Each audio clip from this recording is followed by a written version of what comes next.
हाँ, वो राष्ट्र कवि हैं और वो लेखक भी थे और कवि भी थे और बहुत जगह सर्विस किए, राज्यसभा में भी थे,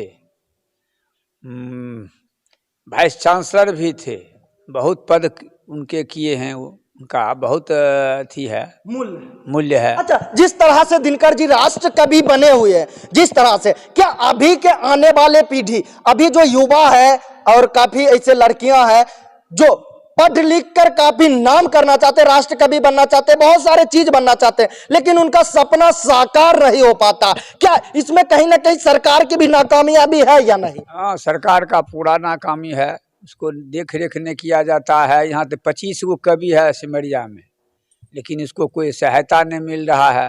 कहीं ना कहीं अगर उस 25 सहयोगी यानी कि वह जो 25 कवि जो है, अगर उन्हें भी सहयोग सरकार के द्वारा किया जाए तो वह भी दिनकर जी के तरह वह भी अपने देश, अपने बिहार, अपने बेगूसराय का नाम रोशन करेंगे।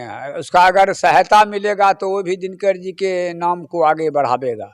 बिल्कुल, क्योंकि अगर हम बात करें तो बिहार में बताया जाता है सबसे पहले शिक्षा व्यवस्था में सुधार लाया जाए, ना कि शिक्षा व्यवस्था सिर्फ सरकारी शिक्षा संस्थान हम खोल दे और वहां पर पढ़ाई ही ना हो। तो क्या दिनकर जी का नाम, जिस तरह से रोशन दिनकर जी का नाम हुआ है, क्या उसी तरह से फिर आने वाले पीढ़ियों का होगा? इनसे दूसरी बार मुलाकात हुआ है, बताया जाता है कि इनके ही देख रेख में 15,000 पुस्तक है, यानी कि अगर इनके द्वारा एक दिन भी मिस्टेक किया जाएगा तो यह पुस्तक का हेरा फेरी यानी कि गुम भी हो सकता है।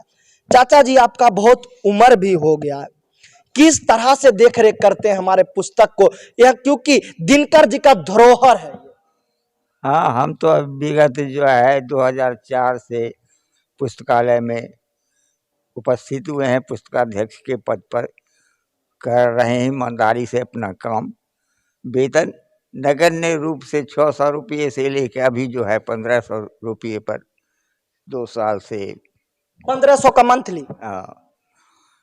अब देखिए, चाचा जी को मात्र 1500 का मंथली मिलता, लेकिन इन्होंने शुरुआत में क्या कहा, शायद आप लोग बात गौर किए होंगे या नहीं, ईमानदारी पूर्वक, क्योंकि इन्हें भी अब पता है कि ईमानदारी खत्म होते जा रहा है। अगर ईमानदारी खत्म होते जा रहा है, जिस तरह से इनके अंदर भी ईमानदारी खत्म हो गया, तो शायद दिनकर जी का नाम भी आने वाला समय में बच्चे हैं नहीं ले पाएंगे। अब यह हम जरूर कहना चाहेंगे, बिहार सरकार हो या फिर केंद्र सरकार हो, आप लोगों के द्वारा अगर सहयोग किया जाता तो शायद आने वाले पीढ़ी फिर से देश में परचम लहराती।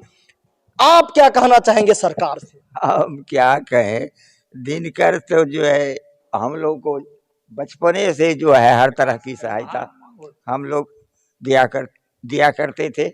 हमारे एक चाचा हुआ करते थे जो उनके साथ में उनके सहयोगी के रूप में रहा करते थे।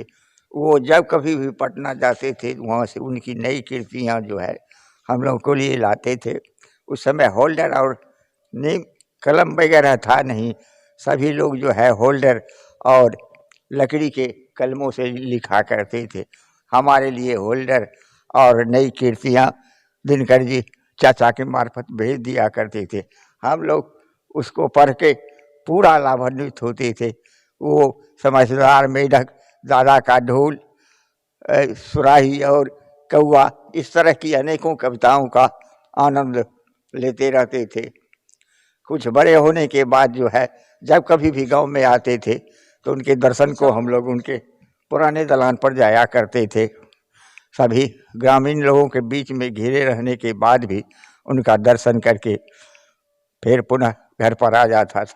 समय के फेरे में पड़ के हम लोग भी अपने जीविका के लिए उत्सर्जित हो गए और वो भी कभी कभार गांव में आते थे तो बड़े बड़े लोगों को बीच में घिरे रहते थे। दूर से ही उनका दर्शन पाकर अपने को कृतार्थ करता रहता था। जैसे कि हमने भी बताया था आपको कि दिनकर जी के एक भतीजा भी है, आप उनके भतीजा हैं, और क्या क्या कुछ कहना चाहेंगे? दिनकर जी कैसे व्यवहार के लोग थे, दिनकर जी कैसे रहते थे, किस तरह से दिन रात पढ़ाई करते थे, जो आज दिनकर जी का नाम पूरे विश्व जानता है? वो एक क्योंकि आपके पिताजी आपको शायद बताए होंगे, आपके दादाजी आपको बताए होंगे, हालांकि दादाजी तो नहीं, आपके पिताजी आपको जरूर बताए होंगे किस तरह से, और आप देखे भी होंगे। हाँ, हम तो उनको देखबे किए थे, साथ साथ कभी कभी कभार केदारनाथ की शादी में हम लोग गए थे पटना में, सोहरमपुर में। उस समय उनका जलवा देखे थे। रेडियो स्टेशन के बहुत से कलाकार उस समय पर उपस्थित हुए थे और बांसुरी वादन और साहित्यिक लोग भी बहुत सारे जुटे हुए थे। उनका योगदान जो है समाज के प्रति समर्पित था और समाज में जितने भी कन्याएं हुआ करती थी, खासकर पूरे परिवार का जो है सहयोग उनके ब्याह शादी करने में और हर तरह सामाजिक कार्यों में सभी को की सहायता किया करते थे। यानी कि दिनकर जी का स्वभाव शुरू से ही अच्छा रहा। इनके द्वारा बताया जा रहा है कि दिनकर जी अगर टोले मोहल्ले में आस पड़ोस में किन्हीं कन्या की शादी होती थी तो उसमें सहयोग किया करते थे दिनकर जी। अच्छा, दिनकर जी को सबसे ज्यादा क्या चीज पसंद था? दिनकर जी को सबसे ज्यादा पसंद यही था कि हमारा गांव जो है सुखपूर्वक अपना जीवन व्यतीत करे, किसी तरह की कोई कमी नहीं हो। जिलेबी, वो जिलेबी खाने में लिए जान लड़ाते थे, उनका वही बहुत प्यारा था। और सादा रोटी और गाय के दूध खाते थे। गाय का दूध और जिलेबी और सादा रोटी खाते थे। हमारे घर पर वो आते थे तो हमारे मामा उनको खिलाते थे। हमारे बाबा और दिनकर जी दोनों चचेरे भाई थे।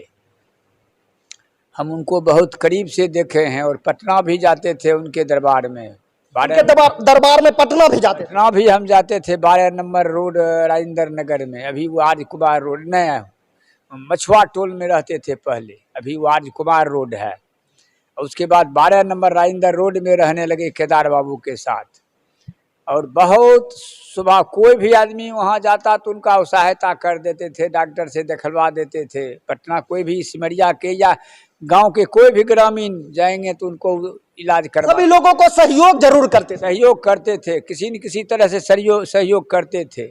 शायद किन्हीं लोगों को पता नहीं होगा कि दिनकर जी को सबसे ज्यादा खाना में अगर पसंद था तो जलेबी और गाय का दूध और सादा रोटी। यह जानकारी उनके चचेरे भाई से प्राप्त हुआ है, चचेरे भतीजे से प्राप्त हुआ है। पोता लगेंगे उनका। अच्छा, आप उनके पोता लगेंगे।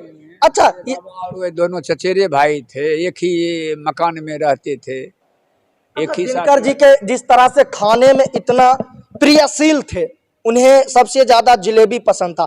और क्या क्या चीज पसंद था उनको? तो यहाँ देहात में आते थे तो रोटी पर बेसी टूटते थे, सादा रोटी खाते थे, मकई की भी रोटी खाते थे, मक्का का रोटी भी खाते थे। मक्का के रोटी खाते थे बहुत चाव से। और दूध प्रिय था उनका। अच्छा, दिनकर जी का एक सपना था कि हमारा देश, हमारा बिहार, हमारा समाज में एक नया बदलाव हो। क्या वह सपना साकार हो रहा? हाँ, समाजवादी थे। समाज गरीब से गरीब आदमी को भी आगे ले जाने के लिए अथी में थे, सोचते रहते थे जो भारत एक सम हो, नहीं किसी को कम हो नहीं किसी को ज्यादा हो, सम हो तब समाज बढ़ेगा। बिल्कुल। और समाज बढ़ेंगे। और बुझ जाइए जे वो समाजवादी थे। बाकी रामधारी सिंह दिनकर जी के बारे में जितना हम कहे वह सारा शब्द कम पड़ जाएगा। लेकिन दिनकर जी के बारे में जो भी बात अभी इनसे हम जानकारी लिए हैं, क्या वह सारा चीज आप जानते हैं या नहीं? क्या आप इनके बारे में और कुछ जानते हैं तो कमेंट करके जरूर बताएं। तो इसी तरह का न्यूज पाने के लिए जुड़े रहें BBL न्यूज के साथ। धन्यवाद। जय हिंद।